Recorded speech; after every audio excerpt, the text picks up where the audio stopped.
మేషరాశిలో అశ్విని 4 పాదాలు, భరణి 4 పాదాలు, కృత్తిక 1 పాదంతో మొత్తం 9 పాదాలు మేషరాశిలో ఉంటాయి. చూచేచోల ముందుగా నామాక్షరాల్లో చూచేచోల, లీలు, లేలో, ఆ అనే అక్షరాల వారందరూ కూడా మేషరాశి కిందికి వస్తారు. మేషరాశి వారికి ఈ సంవత్సరం ఆదాయం 2 గాను, వ్యయం 14 గాను ఉంది. అదేవిధంగా రాజపూజ్యము 5 గాను, అవమానము 7 గాను ఉంది. 5గురు గౌరవించడం, 7గురు అవమానించడం ఇలా ఉంది. ఈ సంవత్సరం అంతా కూడా మీకు గురువు మే నెల వరకు కూడా అనుకూలంగా ఉంటాడు. మే తర్వాత నుంచి అనుకూలంగా ఉండడు కనుక మే వరకు కూడా మీకు ఆకస్మికమైనటువంటి ధన లాభాలు కలుగుతూ ఉండడం, అదేవిధంగా శుభ ఫలితాలు కలుగుతూ ఉండడం, ఇంట బయట కూడా గౌరవాన్ని మీరు పొందుతూ ఉండడం, పనులలో విజయాలు కలుగుతూ ఉండడం జరుగుతాయి. మే తర్వాత నుండి మీకు గురువు అనుకూలంగా ఉండకపోవడం చేత బంధుమిత్రులతో వైరాలు కలుగుతూ ఉండడం, మీకు కలిగేటువంటి మీ వచ్చేటువంటి ధనాదాయంలో నష్టం కలుగుతూ ఉండడం, ఎక్కడి నుంచి అయితే డబ్బులు వస్తూ ఉంటాయో అక్కడి నుండి రాకపోవడం, ఆలస్యం అవుతూ ఉండడం ఇలాంటి ఫలితాలు వస్తాయి.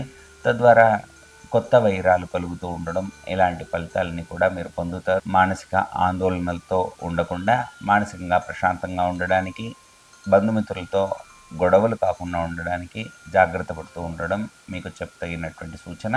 మళ్ళీ అక్టోబర్ తర్వాత నుంచి కూడా మీకు ఉద్యోగంలో స్థానచలనాలు అనుకూలంగా జరుగుతూ ఉంటాయి. అప్పటి వరకు కూడా కొంచెం మీకు మిశ్రమంగా జరుగుతూ ఉంటుంది.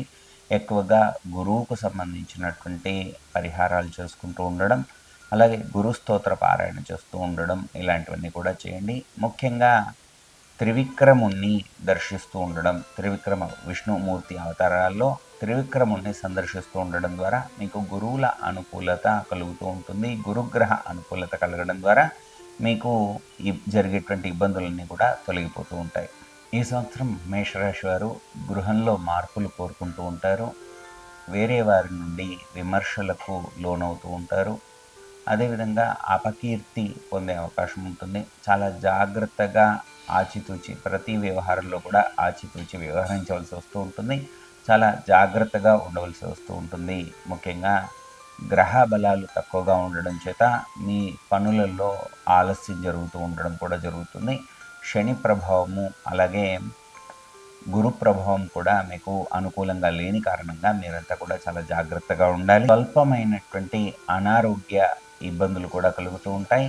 ప్రయాణాల్లో అనవసరమైనటువంటి ప్రయాణాలు చేస్తూ ఉండడం, వాటి ద్వారా అనేకమైనటువంటి ఖర్చులు పెరుగుతూ ఉండడం, తద్వారా మీకు శారీరక సమస్యలు కూడా ప్రయాణ బడలికల వల్ల మీకు శారీరక సమస్యలు కూడా వస్తూ ఉండడం జరుగుతూ ఉంటుంది. నూతన వ్యక్తుల పరిచయం ఏర్పడుతూ ఉంటుంది. ఎక్కడైనా కూడా మీరు కలహాలకు చాలా దూరంగా ఉండవలసిందిగా సూచన.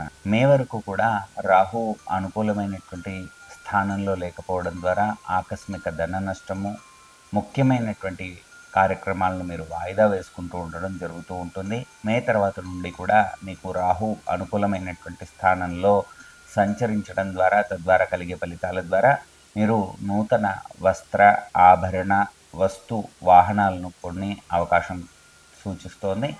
కొత్తమైనటువంటి వస్తువులు కొంటూ ఉంటారు, ఆభరణాలు కొంటూ ఉంటారు. పనులలో మీకు వేగవంతం అవుతూ ఉంటాయి. ముఖ్యమైనటువంటి పనులు ముందటికి వస్తూ ఉంటాయి. అదేవిధంగా అనేకమైనటువంటి ఏవేవైతే ధన నష్టం జరుగుతుందో అదంతా కూడా తగ్గి మీకు రాహు యొక్క అనుకూలత ద్వారా శుభ ఫలితాలు పొందుతారు.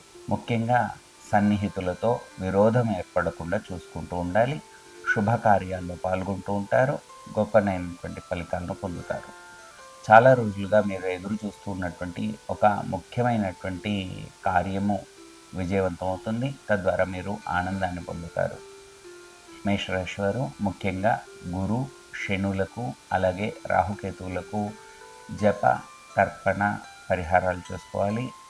శని గురు రాహు కేతువులకు సంబంధించిన పరిహారాలు చేసుకుంటూ ఉండడం, సుందరకాండ పారాయణ చేస్తూ ఉండడం, అలాగే నవగ్రహ స్తోత్ర పారాయణ చేసుకుంటూ ఉండడం ద్వారా మీకు ఏవేవైతే అశుభ ఫలితాలు వస్తూ ఉంటాయో, ఆటంకాలు వస్తూ ఉంటాయో వాటన్నిటి నుంచి కూడా మీరు కాపాడబడుతూ ఉంటారు. శుభాల వైపు మీ ప్రయాణం జరుగుతూ ఉంటుంది.